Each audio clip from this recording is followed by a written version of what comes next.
Hello friends, Dr. John WorldPeace JD coming to you from Albuquerque, New Mexico.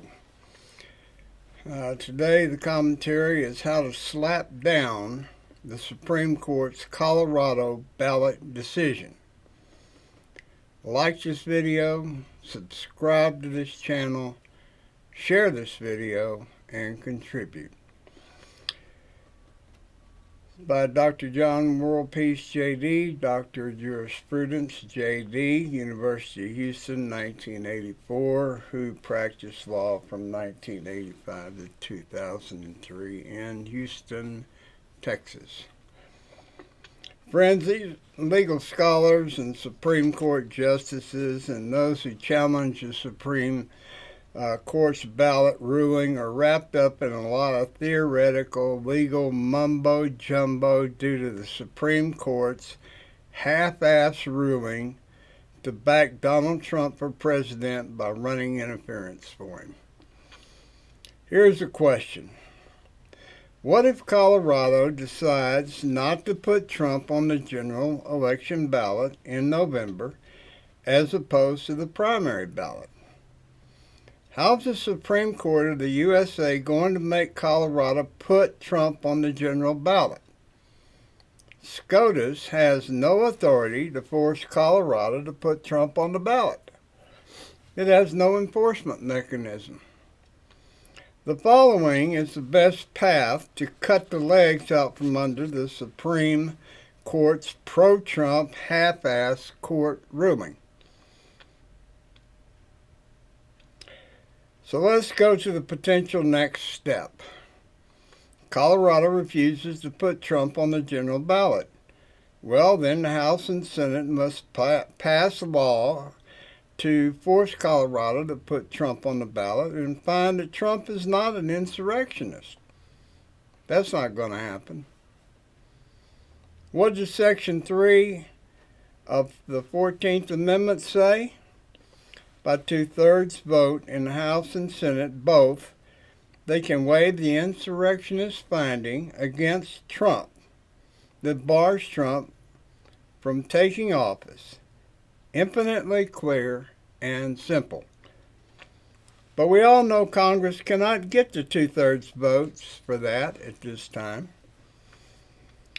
We also know that they do not have the votes to pass any legislation that voids Section 3 of the 14th Amendment. So here's the path forward.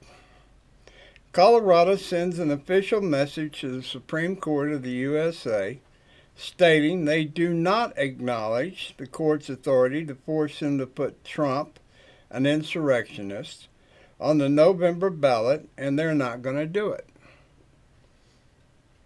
Then what? Well, it forces the issue of Trump, the insurrectionist, to be resolved before election, the November election. If it's not resolved before the election, the fight is going to move to the certification of the results January 6, 2025. And what if Joe Biden declares himself winner in 2024 and refuses to vacate the presidency? Then what? The corrupt Colorado ruling by the Supreme Court of the U.S. will have to be withdrawn, and a more detailed what-if possibilities have to be decided and ordered. But again, the enforcement has to go to the House and the Senate. And what if the Democrats win both the House and the Senate in November election, even though Trump wins the presidency? The elephant in the room is the what-ifs about the ballot and election in November 2024 and the certification of the vote in January 2025. Biden will win the election by default since he is in office, and can only be removed by a clear legal path for Trump to become president.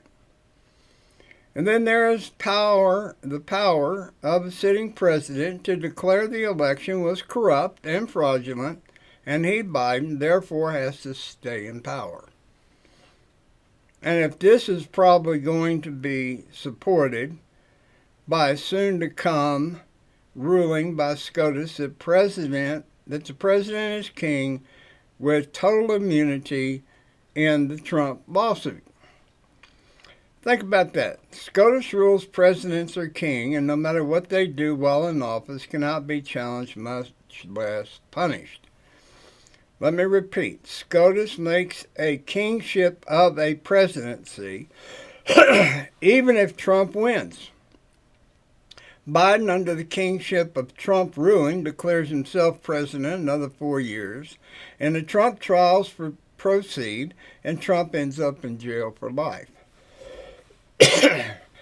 What we know now is that the Supreme Court is positively biased toward Trump, and their Colorado ruling was not supported by the law.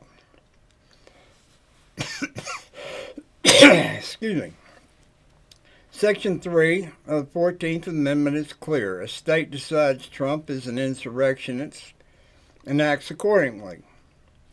There's only one remedy: 2/3 vote in the House and Senate to waive the Trump as insurrectionist finding by Colorado, and any other state that would find the same.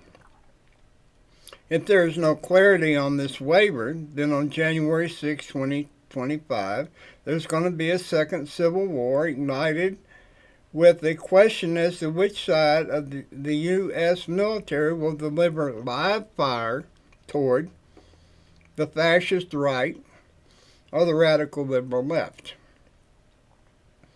The second civil war is coming, and no one has a solution except me, Dr. John WorldPeace JD, the independent maverick write-in candidate for President USA 2024.